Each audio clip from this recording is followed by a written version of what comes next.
Alright, so there's more triangle escapes. If you guys, you can ask me later on side, whatever, if you want to see any more other ones. I mean, I showed a bunch, and I showed what I think are the best ones overall. But I don't know if you see some on YouTube or something you want to try. But we're going to move on past the.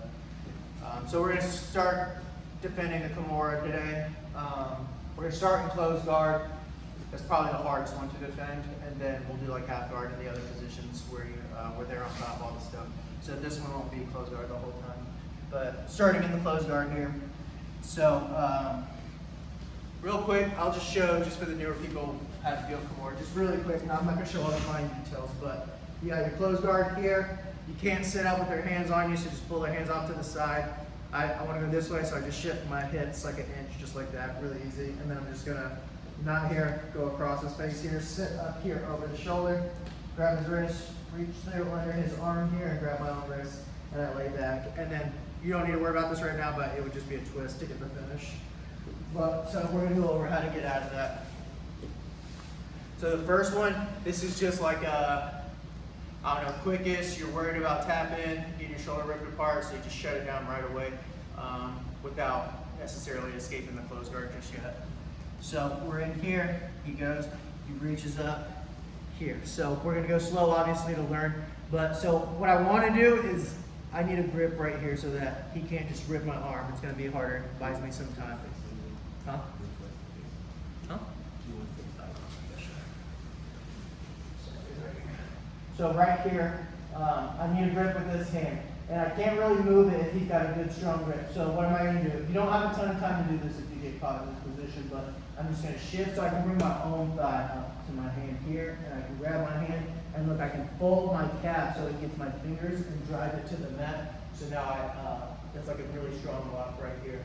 So if nothing else, if you don't, like, this won't work forever on everybody, but it will be enough to get someone to just stop. But, so if this is all you remember, just do this and hope this works. But if you can remember, the next thing I want to do is, so just hold position. So if he has a Kimura right here, pretend my arm's in here, all his power to finish is closing this elbow to his ribs. That's where all his strength comes from, his lats right there mostly. So vice versa, if I open this up, I make him weak right there. So he grabs up here, and now I'm just going to, like, using this hand as the base over here, and just, I'm going to aim for that elbow right here. I'm just going to start to drive up here, boom, to break the grip. And once it breaks, then I can grip my arm out and get back to a safe spot. It's like a, when you do a Kimura grip for an arm bar and they slam the elbow down, it's kind of like that. It's like a wrist lock on your wrist right there. So it entices them to want to let go.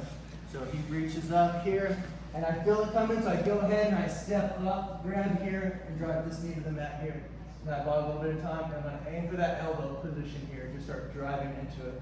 As soon as it's free, I'll try to, like, get my hand free and post back here. Any questions on that? Pretty simple. So the main thing with this is, if you get caught in a fully locked on Kimura, it's pretty scary. There's not a whole lot to do from there, and they're going to rip it pretty fast. So the moment you start realizing they're going for a Kimura, they're sitting up, they're locking it up, you should already be, like, bringing that leg up because you don't have a lot of time. Obviously right now we have time to figure it out.